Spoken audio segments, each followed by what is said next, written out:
Alright, how's it going, ladies and gentlemen? My name is TopCap Gaming, and welcome back to another Meet My Loadout. So, it has been such a long time. I finally returned from my trip back from Canada. Just to kind of briefly mention, it was amazing. I got to meet old friends, old family, and overall just had a wonderful time.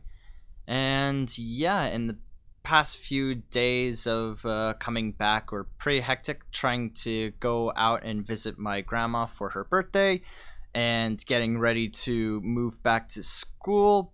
But everything's starting to wind down now. Everything's all set up and ready to go for the move, and I am ready to finally start recording again. I have so many ideas that I want to start putting into production. So yeah, I'm definitely looking forward to the next upcoming weeks. And yeah, so just to jump back into the gist of things, the past loadouts that I covered have been for my scout, my spy, my sniper, and my demo man. And if you're interested in watching any of those loadouts, be sure to click on the respective links for those classes, and they'll be down in the description below. But to also, since it's been a while since we've done one of these, to just refresh, I'm starting from my least played, least favorite, and working up towards my #1 favorite class. So next in line is for all of you to meet my engineer.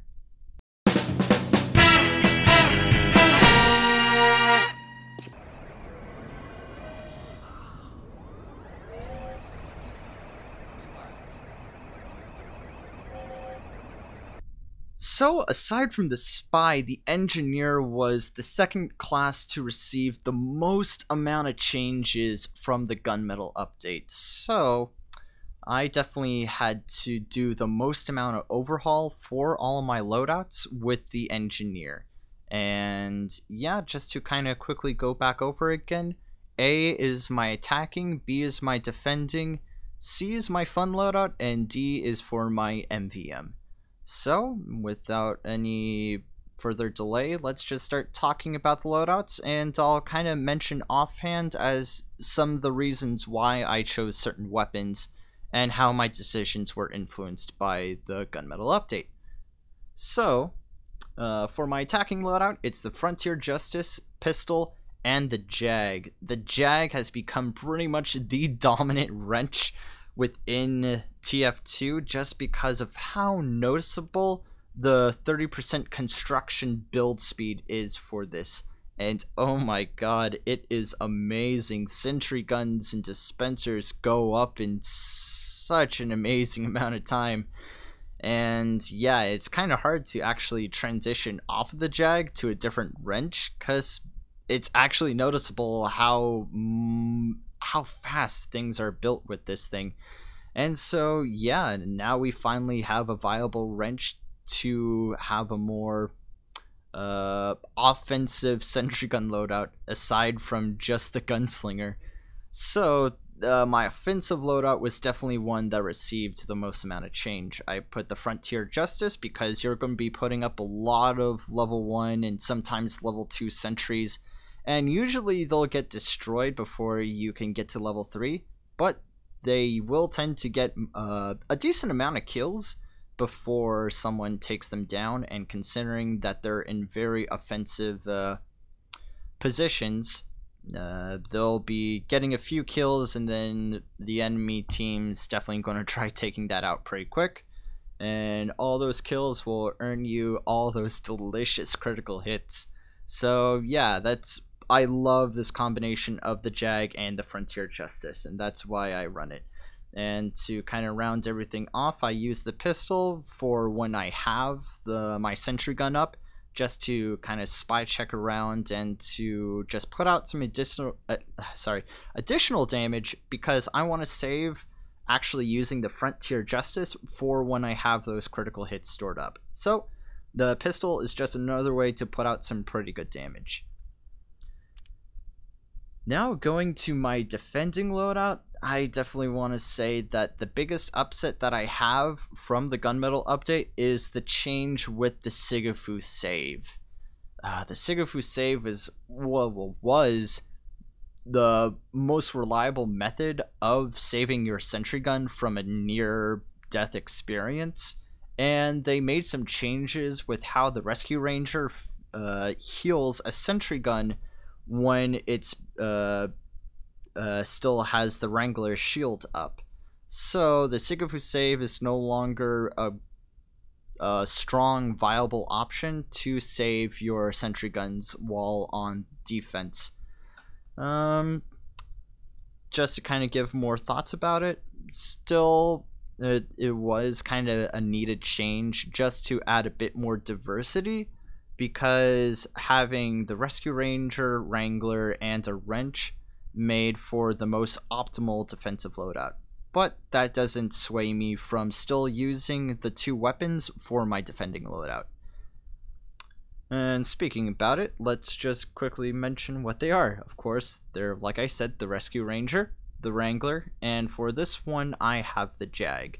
Now, the Jag's really great, especially before the round starts. You set up so much of your stuff really quickly, as opposed to having just another regular wrench. But with the downside of the Jag, the slower repair rate makes it not as viable to use in the long run. So usually I'll use the Jag at the beginning of a round to set up a level 3 sentry, and I'll usually switch to something like the Southern Hospitality just for it to make it a bit easier for me to spy check, considering that the Jag also has a lower damage penalty, which makes killing spies a bit harder. So yeah, nevertheless, I still have the Rescue Ranger because it's just amazing being able to heal your sentries and moving them to different locations. The Wrangler for being able to give your sentry gun a nice shield, control what targets it needs to shoot, and being able to use in combination with the Rescue Ranger the ability to jump up to new locations and move your sentry guns to spots that the enemy team won't exactly be expecting to see a level 3 sentry. And yeah, like I said with the Jag, really awesome for building up sentries real quick, not so great in the long run, so I'll usually switch to something like the Southern Hospitality just to give it a bit more sustain. Anyway, that's my defending loadout. My fun loadout is what I call the no fun police. It's the Thompson with the Wrangler and Gunslinger. The Gunslinger was definitely, in my opinion, a nerf. A lot of people are still debating whether it was a buff or a nerf, just considering how you can now heal the mini sentry. But the reason why I consider it a nerf is because the slower time it has to actually be deployed, which means it takes longer for you to actually spam those mini sentries, and they start off with half health and ramp up to full after they're fully deployed. So it makes it a hell of a lot easier for it to be one shot by soldiers and snipers and most other classes that can usually take it out from a range. Yeah, it just heavily nerfs the spammability of the mini sentry. But it's still really annoying to deal with when that mini sentry is fully deployed and has its normal health all the way up to full. So yeah, whenever I just feel like ruining other people's days, I switch to this loadout with the Engineer.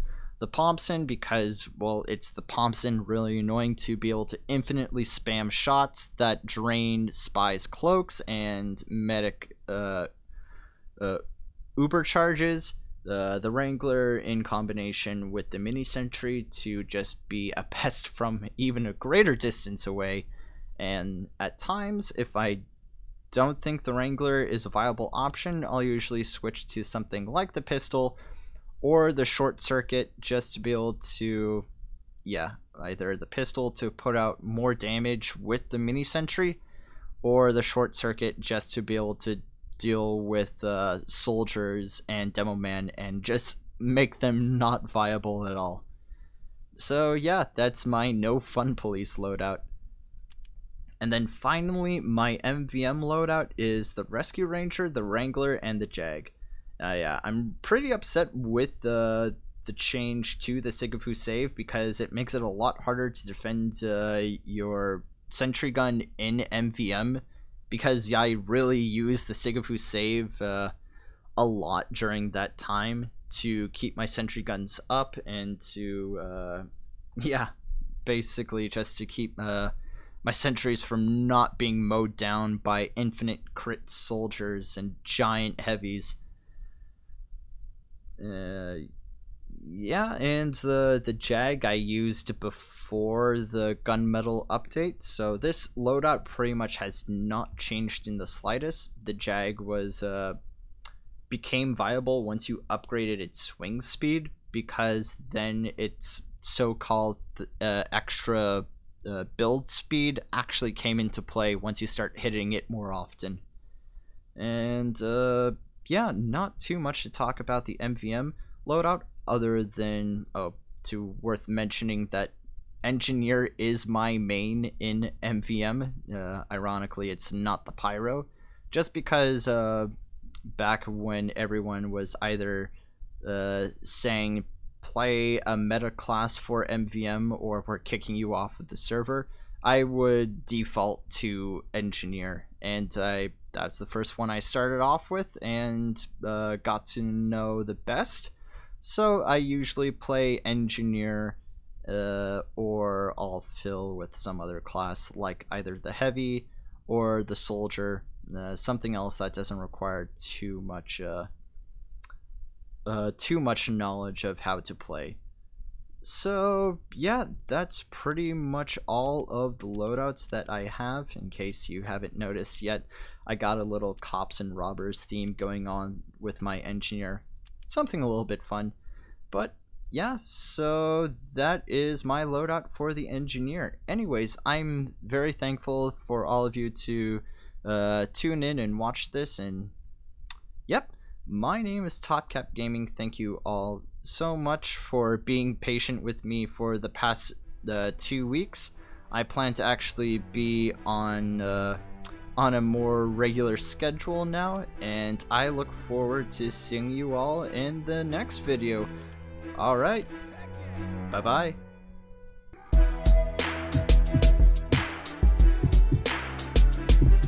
I'm choosing this one, right? Stand still and receive your punishment. Yes! But I even when I win, he wins.